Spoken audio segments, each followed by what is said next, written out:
घोणसलाही परोड म्हणते, जी डुरक्या घोणस आहे बिनविषारी तिलाही परोड म्हणते, आणि अजगर जो आहे त्यालाही परोड. नमस्कार मित्रांनो, परत एकदा स्वागत आहे सर्वांचं आपल्या यूट्यूब चॅनलमध्ये. आज आपण आलो आहे कुंडलस, लोणार, जिल्हा बुलढाणा.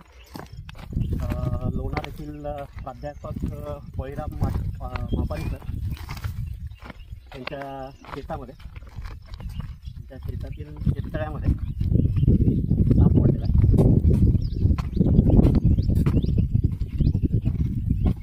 हा आहे रसल्स वायपर, घोणस साप, विषारी असलेला. मीटिंग पिरियड आहे सध्या. काल एक आमच्या ते कुत्रा होतं.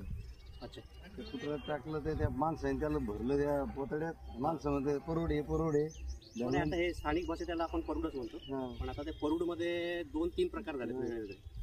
म्हणजे घोणसलाही परोड म्हणते, जी डुरक्या घोणस आहे बिनविषारी तिलाही परोड म्हणते, आणि अजगर जो आहे त्यालाही परोडच म्हणते.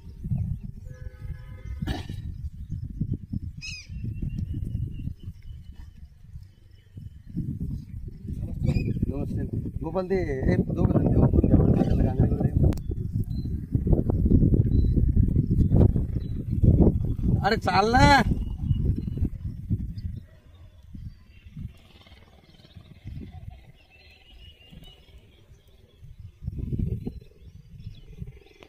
असा प्रयत्न करून बघू, नाही तर मग ये काय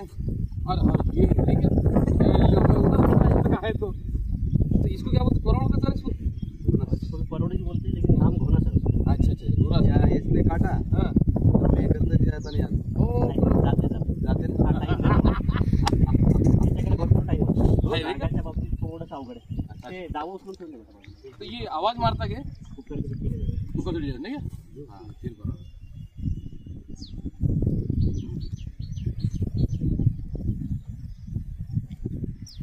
पानी में दम मारा है पता नहीं.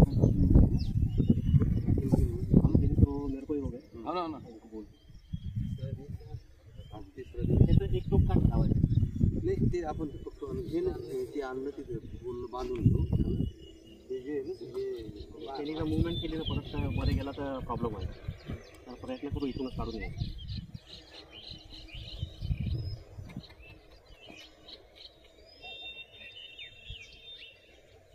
चाल रे जरा पळणं.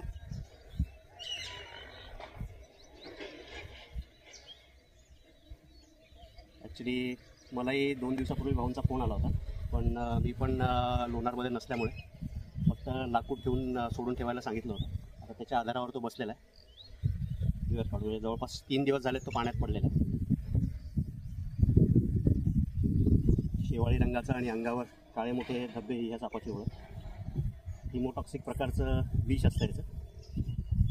चावल्यानंतर चावलेल्या जागेवर खूप जास्त पेन होणे, खूप जास्त स्वेलिंग होणे, हे त्याचं प्रथमदर्शनी येणारे सिम्पटम्स आहेत. त्यानंतर ज्यावेळेला याचं विष रक्तामध्ये मिसळतं त्यावेळेस रक्त जे आहे ते पूर्ण जेलीमध्ये कन्वर्ट होतं.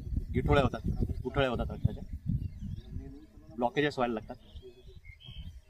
आणि नेक्स्ट म्हणजे जी पुढच्या 2-3 तासानंतरची स्टेज आहे त्यामध्ये किडनी फेल्युअर हा एक मेजर प्रॉब्लेम आहे.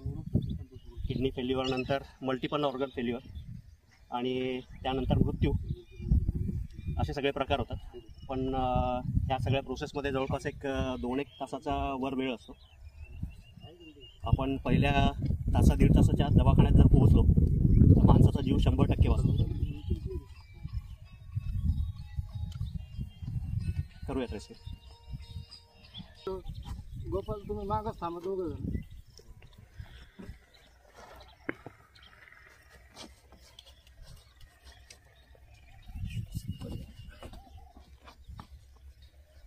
लागला काय मधून पकडायचं. हाँ दोन रात लगे.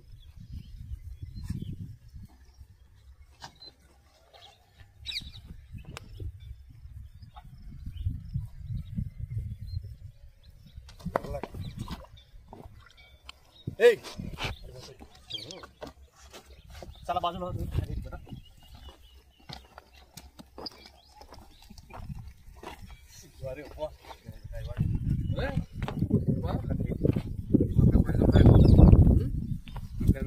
केस बोलता ना दिमाग का पैसा माल फुकट आहे. अरे चाय भी नहीं पीते हो. पैसा माल फुकट. दीपकला गेले ना हो. टाइमपेक्षा कसं आहे? रेस्क्यू झाला. ते लाकडावर वाटलं नव्हतं इतक्या लवकर वर येईल. एवढा हो. झालाय सुरक्षित रेस्क्यू. लवकर त्याला याच्या नैसर्गिक अधिवासामध्ये जंगलात सोडून देऊ. या मग. हे आहेत आमचे बळीभाऊ मापारी ज्यांच्या शेतकऱ्यातून काढलाय. काय सांगाल भाऊ, संदेश काय द्याल तुम्ही? साहेब, संदेश म्हणजे असं आहे की 3 दिवसापासून या पाण्यामध्ये हवा परडलेला होता. शेतातल्या माणसांना काही जाणीव नसते की हा नेमका विषारी आहे नाही विषारी आहे. तर ज्यावेळेस मी आलो तुम्हाला फोन केला आणि तुम्ही फोन केल्यानंतर 2 दिवस इथं नसताना आज सकाळीच आपण आलात आणि फार तर 5 मिनिटाच्या आत तुम्ही त्याला रेस्क्यू केलं. ही कला परमेश्वरानं फार कमी लोकांना दिलेली. आणि आपण जी सेवा देतात, आमचे मित्र या दिवशी म्हणले काहीतरी तर कुलकर्णी सर हे कधीही कुठलेही सर्पमित्र आहेत आणि कुठल्याही बाबतीत कोणाकडून साधा चहाची सुद्धा अपेक्षा त्यांना नसते. रात्री बेरात्री दिवसा केव्हाही 8-11 आवर तुम्ही फोन करा, ते 10 मिनिटात या ठिकाणी हजर होतात आणि त्यांच्या या कार्याला खरोखर आमचा सलाम. धन्यवाद भाऊ. आता सगळ्यात महत्त्वाची गोष्ट मी तुम्हाला एक सल्ला देतो की जेवढे आपल्या शेतात काम करणारे मजूर आहेत, जेवढे आपले लोक आपल्याकडे काम करतात, कामगार जेवढे आहेत, तर त्यांना सगळ्यांना कंपल्सरी पायात बूट घालायला लावायचे. आणि बूट कोणते घालायचे? फक्त 250 रुपयाला गमबूट. कारण साप समोर असल्यानंतर कधीच चावत नाही. बरोबर. म्हणजे आता साप पकडणं हे माझं सेकंडरी झालं. प्रायमरी जे आहे प्रथम ह्याच्यामध्ये की आपल्याला अवेअरनेस जो आहे ह्याच्याबद्दलची माहिती होणं फार जास्त जरुरी आहे. माहिती नसल्यामुळे त्याच्याबद्दल भीती वाटते. आता जसं मी पहिले म्हणल्यासारखं की साप समोर असल्यानंतर कधीच चावत नाही. म्हणजे जो दिसतो तो चावत नाही ही एक म्हण आहे. जो दिसत नाही तो चावतो. म्हणजे साप अदृश्य आहेत का? नाही. पण हे अपघाताने होतं. चुकून आपण त्याच्या अंगावर पाय देतो. आता जे शेत जे आहे, सातबारे फक्त तुमच्या नावावर आहे. त्यांच्या रानात आपण शेती हा व्यवसाय करतो आणि हे आपल्याला अनुरूप आहे. म्हणजे शेतातले उंदरं खाऊन हे आपली मदत करणार. म्हणजे आता ती जर सायकल बघायचा जर विचार केला तर आपण कृषी प्रधान देश आहोत. आपल्या आता सध्या परिसरामध्ये रोही आणि हरणांचा खूप जास्त त्रास होतोय. तर हा 25 वर्षापूर्वी होता का? नाही. कारण त्यावेळेस त्यांना खाणारे जनावर होते. त्याच्यामुळं संख्या जी आहे त्या जनावरांची ती नियंत्रित राहायची, हार्बिवरस जे आहेत. पण आता ते संपल्यामुळे ह्यांची संख्या वाढली. आता त्यात जर आपण गणित जर लावायचा विचार जर केला तर रोहित 16 महिन्यातनं 1 किंवा 2 पिल्लं देतं. हरिण 12 महिन्यातनं 1 पिल्लू देतं. तरी आज घडीला 50-50, 100-100चे कळप आपल्याकडे फिरताना. तर विचार करा, पुढच्या 25-30 वर्षात जर साप जर नाहीसे झाले. सापाचं प्रायमरी फूड आहे उंदीर, मुख्य खाद्य उंदीर. आणि एका उंदराच्या जोडीचे एका वर्षामध्ये 850 ते 900 उंदर होतात. तर हे जे निसर्गाने बनवलेलं जे आहे, निसर्गाने प्रत्येक गोष्टीचं अगदी सूक्ष्म नियोजन करून ठेवलेलं आहे. पण आपण जे आहे त्याच्यामध्ये सगळीकडे खोडा घालायला लागलो. कारण आपल्या बुद्धीचा खूप जास्त विकास झाला आहे. सगळीकडे आपण स्वतःलाच प्राधान्य द्यायला लागलोय. तर हे जर सगळं टिकलं तर ही डायव्हर्सिटी टिकेल आणि पुढचं आयुष्य आपलं सुखकर राहील. नाही तर आपल्या पुढच्या 2-3 पिढीनंतर आपल्याला शेती हा व्यवसाय बंद करावा लागेल. तर ह्या सगळ्या गोष्टीचा विचार करता हेही राहणं तेवढं जरुरी आहे. आणि सगळ्यात महत्त्वाचं, सर्पदंश टाळण्यासाठी पायात जे आहेत कंपल्सरी बूट पाहिजेत. रात्रीच्या वेळेस ज्या वेळेला आपण शेतात बाहेर येतात जागली करायला वगैरे, तर त्यावेळेला हातात टॉर्च असणं जरुरी आहे. कारण समोर काय आहे ते बघणं जरुरी आहे. तर ह्या गोष्टीची जर काळजी घेतली तर सर्पदंश होणार नाही. आणि एवढ्यावर जर सर्पदंश झाला तर माणसाचा जीव 100% वाचतो. सरकारी दवाखाना गाठायचा. चला, धन्यवाद. तुमचे धन्यवाद साहेब. Any time. आम्ही आमचं काम समजतो. काय मित्रांनो, आता बळीभाऊ मापारी यांच्या शेततळ्यातनं काढलेला घोणस साप, त्याला त्याच्या नैसर्गिक अधिवासात सोडण्यासाठी आलेलं. विषारी असलेला, इंग्लिश नाव रसल्स वायपर, मराठीमध्ये घोणस आणि स्थानिक भाषेत परड म्हणतात त्याला. नीट बघून घ्या या सापाला. शेवाळी रंगाचा आणि अंगावर काळे मोठे धब्बे ही ह्या सापाची ओळख. चिडल्यानंतर कुकरच्या शिट्टीसारखा जोरात आवाज करतो. विषारी घोणस साप.